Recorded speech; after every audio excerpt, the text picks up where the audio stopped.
ఓం గం గణపతియే నమః. శ్రీకృష్ణాయ నమః. రాధే రాధే. ఈరోజు వీడియోలో మనము భగవద్గీతలోని 2వ అధ్యాయము సాంఖ్యయోగము నుంచి 7వ శ్లోకం చూద్దాము. కార్పణ్యదోషోపహతః స్వభావః పృచ్ఛామి త్వాం ధర్మసమ్మూఢచేతాః యశ్రేయః స్యాన్నిశ్చితం బ్రూహి తన్మే శిష్యస్తేహం షాది మాం త్వాం ప్రపన్నం. ఇప్పుడు ఈ శ్లోకం యొక్క అర్థాన్ని చూద్దాము.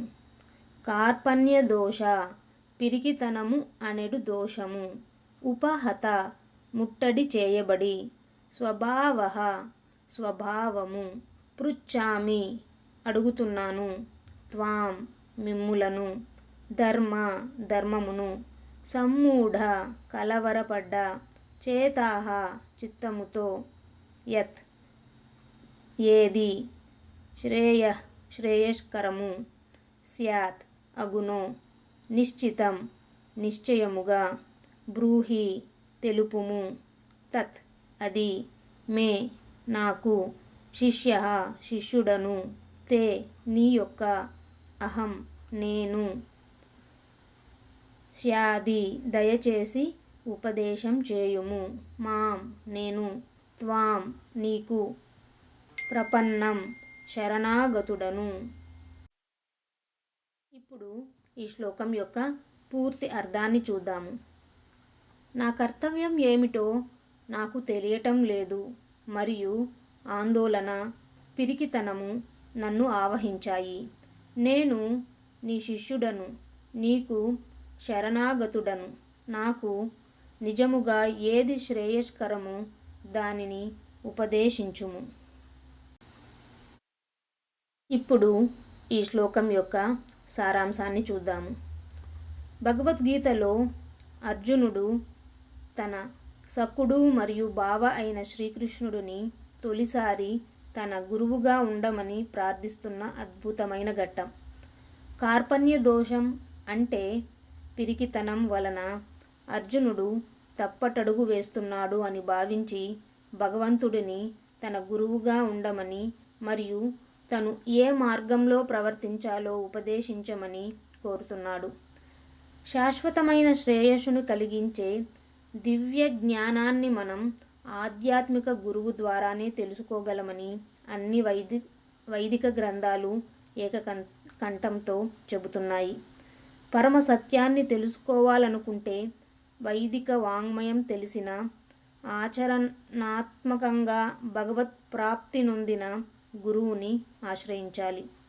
సత్యాన్ని అన్వేషించేవారు తమను ఆధ్యాత్మిక గురువుకి శరణు పెట్టుకోవాలి. ఆ గురువు ప్రాపంచికతను వదిలించుకొని శాస్త్రాల సారాన్ని అర్థం చేసుకున్నవాడు మరియు సంపూర్ణంగా భగవంతుని ఆశ్రయించి ఉండాలి. రామచరితమానస్ ఇలా పేర్కొంటున్నది. ఆధ్యాత్మిక సాధకులు ఎంత ఉన్నత స్థాయి వారైనా గురువు యొక్క అనుగ్రహం లేకుండా ఈ భౌతిక సంసార సాగరాన్ని దాటలేరు. శ్రీకృష్ణుడు భగవద్గీతలో 4వ అధ్యాయం 34వ శ్లోకంలో ఈ విషయాన్ని స్వయంగా చెప్పారు. పరమ సత్యాన్ని తెలుసుకోవాలంటే ఆధ్యాత్మిక గురువుని ఆశ్రయించండి, పూజ్య భావంతో అడగండి మరియు వారికి సేవ చేయండి. అలాంటి జ్ఞానోదయమైన సత్పురుషుడు మీకు జ్ఞానాన్ని ప్రసాదించగలడు, ఎందుకంటే అతను స్వయంగా సత్యాన్ని చూశాడు.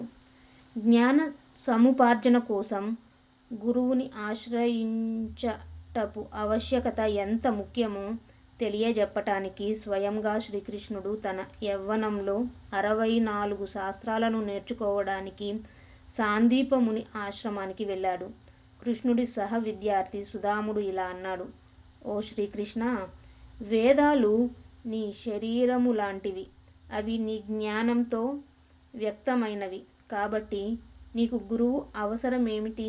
అయినప్పటికీ నీవు కూడా గురువు ద్వారా నేర్చుకోవాలని నటిస్తున్నావు. ఇది నీ దివ్య లీల మాత్రమే. శ్రీకృష్ణుడు నిజానికి ప్రథమ జగద్గురువు. ఎందుకంటే అతను భౌతిక ప్రపంచంలో ప్రథమంగా జన్మించిన బ్రహ్మదేవునికే గురువు. మాయా ప్రభావంలో ఉన్న జీవాత్మల అజ్ఞానం తొలగించటానికి ఒక గురువు అవసరం ఉంటుందని తన ఉదాహరణతో చెప్పటానికి ఈ లీలలను మన శ్రేయస్సు కోసం చేశారు. ఈ శ్లోకంలో అర్జునుడు ఒక శిష్యుడిగా శ్రీకృష్ణుడికి శరణు తీసుకొని తాను సరైన మార్గంలో నడవటానికి జ్ఞానోపదేశం చేయమని ప్రార్థిస్తున్నాడు. ఇంతటితో ఈ వీడియోని ముగిస్తూ మరొక వీడియోలో 2వ అధ్యాయం నుంచి 8వ శ్లోకంతో మళ్ళీ కలుద్దాము. ధన్యవాదాలు.